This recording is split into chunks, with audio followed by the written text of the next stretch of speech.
আসসালামু আলাইকুম ভিউয়ার্স, কেমন আছেন সবাই? শুভ দুপুর সবাইকে। আসলে হালকা হালকা শীত পড়ে গেছে, একদম সকাল একটা হলে মানে স্নিগ্ধ শীতের সকালটা খুব ভালো লাগে। আর এটার শীতের মজাটা হচ্ছে সবচেয়ে বেশি আনন্দদায়ক আমাদের গ্রামে গেলে, যে গ্রামে এখন শীতের একদম পুরো ফ্লেভারটাই পাওয়া যাচ্ছে। গ্রামে তো মোটামুটি অলরেডি শীত পড়েই গেছে ভালোভাবে, আর আমাদের শহরে এখন একটু কনকনে বাতাস, হালকা হালকা শীত পড়েছে, রাতে একটু শীত করে, আর হচ্ছে দিনের বেলায় যে কনকনে একটা বাতাস আসে। আমি এখন ভয়েস ওভার দিচ্ছি, যে জানলা দিয়ে একদম ঠান্ডা ঠান্ডা বাতাস আসছে, খুব ভালো লাগছে।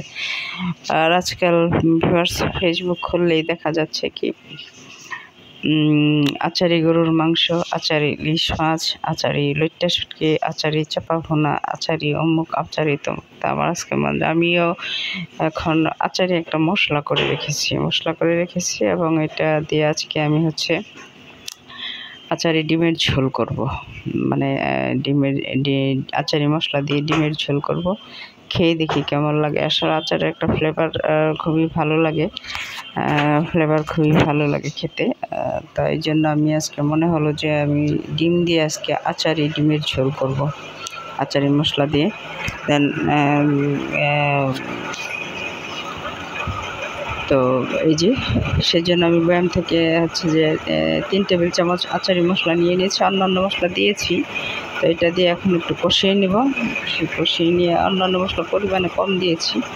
এখন লাস্ট অফ অল আচারি মশলাটা দিয়ে দিলাম। এখন হচ্ছে যে আমি এটা নেড়ে চেড়ে একটু কষিয়ে নেব,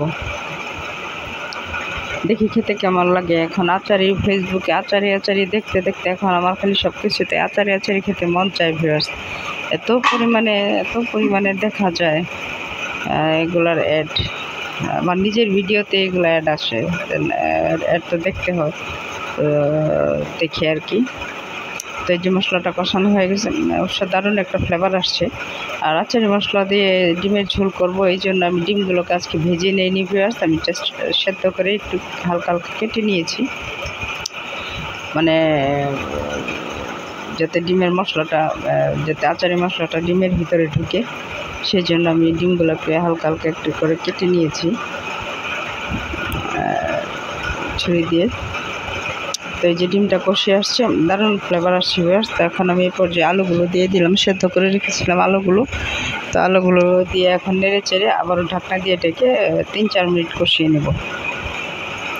আজকে আমি অন টেস্টে রান্না করতেছি, যে আচারি মশলা দিয়ে ডিমের ঝোলটা খেতে কেমন হয়। নিশ্চয়ই খুবই স্বাদ হবে, কারণ আচারি মশলা দিয়ে আচারি গরুর মাংস, আচারি ইলিশ মাছ আমি খেয়েছি, এবং ইটস সো টেস্টি।